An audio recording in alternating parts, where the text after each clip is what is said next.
I'd like you to imagine that you live in a really repressive country. There are elections, but they're fake. The leader wins 100% of the vote each time. Security forces beat up opposition leaders with impunity, and they harass everyone else. This is a country where being in this room right now would get you on a list. Now let's say you've had enough, and so have many other people that you talk with in low whispers. Now, I'm not talking about the Hunger Games, although that would be awesome. Unfortunately, I'm talking about real-world conditions that many people face right now. So assuming you've decided to act, what would be the best way for you to challenge the system and create something new? My own answer to this question has changed over the past few years. In 2006, I was a PhD student here at CU Boulder studying political science, and my dissertation was on how and why people use violence to create political change in their countries. As for the scenario I just described, well, back then I bought into the idea that power flows from the barrel of a gun, and what I would have said was that although it was tragic, it was logical in such situations for people to use violence to seek their change. But then I was invited to an academic workshop put on by the International Center on Nonviolent Conflict. They were giving a week-long primer on nonviolent resistance to try to get people like me to teach about it in our classes. Now, my view of all of this at the time was that it was well-intentioned but dangerously naive. I mean, the readings they sent me in advance argued that the best way for people to seek really difficult political changes was through nonviolent or civil resistance. They described civil resistance as an active form of conflict where unarmed civilians would use tactics like protests, boycotts, demonstrations, and lots of other forms of mass non-cooperation to seek change. They brought up cases like Serbia, where a nonviolent revolution toppled Slobodan Milosevic, the butcher of the Balkans, in October of 2000, and the Philippines, where the People Power movement ousted Ferdinand Marcos in 1986. At the workshop, I said stuff like, well, those were probably exceptions. For every successful case you guys bring up, I can think of a failed case like Tiananmen Square. I can also think of plenty of cases where violence worked pretty well, like the Russian, French, and Algerian revolutions. Maybe nonviolent resistance works if you're seeking environmental reforms, gender rights, labor rights, but it can't work generally if you're trying to overthrow a dictator or become a new country. And it definitely can't work if the authoritarian leader you're facing is not incompetent, is somebody who's really brutal and ruthless. So by the end of the week, as you can imagine, I wasn't very popular. But my soon-to-be co-author, Maria Stephan, came up to me and said something like, if you're right, why don't you prove it? Are you curious enough to study this in a serious way empirically? Now, believe it or not, nobody had really done that before systematically. And although I was still skeptical, I was curious. I figured that if they were right and I was wrong, somebody better find out. So for the next 2 years, I collected data on all major nonviolent and violent campaigns for the overthrow of a government or territorial liberation since 1900. The data cover the entire world and consist of every known case where there were at least 1,000 observed participants. This is hundreds of cases. Then I analyzed the data, and the results blew me away. From 1900 to 2006, nonviolent campaigns worldwide were twice as likely to succeed outright as violent insurgencies. And there's more. This trend has been increasing over time, so that in the last 50 years, nonviolent campaigns are becoming increasingly successful and common, whereas violent insurgencies are becoming increasingly rare and unsuccessful.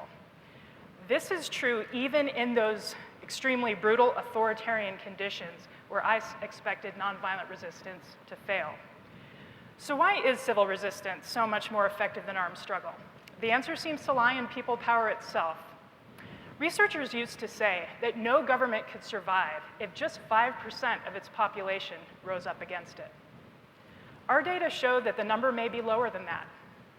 No single campaigns failed during that time period after they'd achieved the active and sustained participation of just 3.5% of the population. And lots of them succeeded with far fewer than that. Now, 3.5% is nothing to sneeze at. In the US today, that's like 11 million people. But get this, every single campaign that surpassed that 3.5% was a nonviolent one. In fact, the nonviolent campaigns were on average 4 times larger than the average violent campaigns. And they were often much more inclusive and representative in terms of gender, age, race, political party, class, and the urban-rural distinction. Civil resistance allows people of all different levels of physical ability to participate. So this can include the elderly, people with disabilities, women, children, and anyone else who wants to. If you think about it, everyone is born with a natural physical ability to resist nonviolently. Anyone here who has kids knows how hard it is to pick up a child who doesn't want to move, or to feed a child who doesn't want to eat. Violent resistance, on the other hand, is a little more physically demanding, and that makes it a little bit more exclusive. In my case, when I was in college, I was in military science classes because I planned to go through the ROTC program and become an Army officer. Now, I really liked the rappelling, the shooting at the range, the map reading, of course, and the uniforms. But I wasn't stoked when they asked me to get up in the wee hours of the morning and run until I vomited. So I quit and chose the far less demanding career of professor. Not everybody wants to take the same chances in life, and many people won't turn up unless they expect safety in numbers. The visibility of many civil resistance tactics like protests allow them to draw these risk-averse people into the fray. Put yourself back in that repressive country for just a minute. Let's say your trusted friend and neighbor comes to you and says, I know you sympathize with our cause. We're going to have a mass demonstration down the street tonight at 8 o'clock. I hope to see you there. Now, I don't know about you all, but I am not the person who's going to show up at 7:55 and see what's up. I'm probably going to look outside my window at 8:30 and see what's going on. If I see 6 people congregated there in the square, I'm going to sit this one out. But if I see 6,000 and more coming down the alleyway, I just might join in. My point here is that the visibility of civil resistance actions allows them to attract more active and diverse participation from these ambivalent people. And once they become involved, it's almost guaranteed that the movement will then have links to security forces, civilian bureaucrats, economic and business elites, educational elites, state media, religious authorities, and the like. And those people start to reevaluate their own allegiances. No regime loyalists in any country live entirely isolated from the population itself. They have friends, they have family members, they have existing relationships that they have to live with in the long term, whether or not the leader stays or goes. In Serbia, when it became obvious that hundreds of thousands of Serbs were descending on Belgrade to demand that Milosevic leave office, police officers started to disobey the order to shoot on demonstrators. When one of them was asked why he did so, he said simply, I knew my kids would be in the crowd. Some of you are thinking, is this person insane? I watch the news and I see protesters getting shot at all the time. And it's true. Sometimes crackdowns do happen. But even in those cases, the nonviolent campaigns were outperforming the violent ones by 2 to 1. It turns out that when security forces beat up, arrest, or even shoot unarmed activists, there is indeed safety in numbers. Large, well-coordinated campaigns can shift between tactics that are concentrated, like protests or demonstrations, to tactics of dispersion, where people stay away from places they were expected to go. They do strikes. They bang on pots and pans. They stay at home. They shut off their electricity at a coordinated time of day. These tactics are much less risky. They're very hard, or at least very costly to suppress, but the movement stays just as disruptive. What happens in these countries once the dust settles? Well, it turns out that the way you resist matters in the long run, too.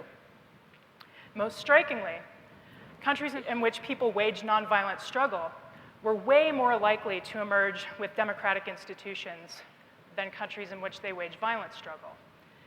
And those countries with nonviolent campaigns were 15% less likely to relapse into civil war. The data are clear.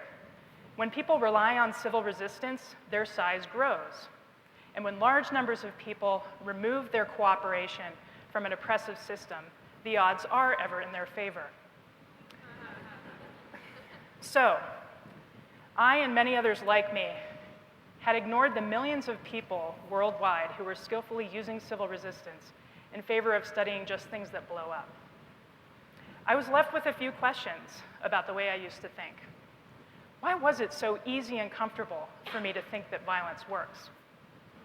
And why did I find it acceptable to assume that violence happens almost automatically because of circumstances or by necessity, that it's the only way out of some situations?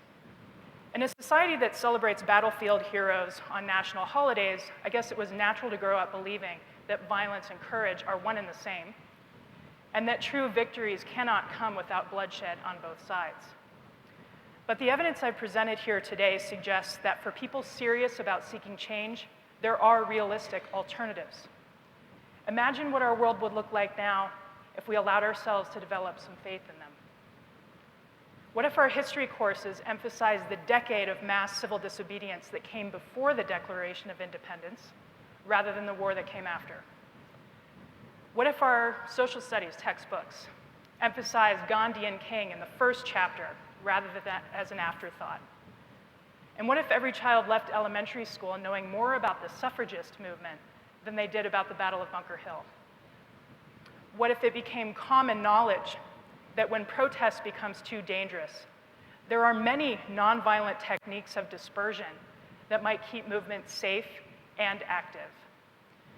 Okay, so here we are, 2013 in Boulder, Colorado. Maybe some of you are thinking, that's great that civil resistance works, and what can I do? Encourage your children to learn more about the nonviolent legacies of the past 200 years and explore the potential of people power. Tell your elected representatives to stop perpetuating the misguided view that violence pays by supporting the first groups in a civil uprising who take up arms. Although civil resistance cannot be exported or imported, it's time for our officials to embrace a different way of thinking, that in both the short and longer term, civil resistance tends to leave behind societies in which people can live more freely and more peaceably together.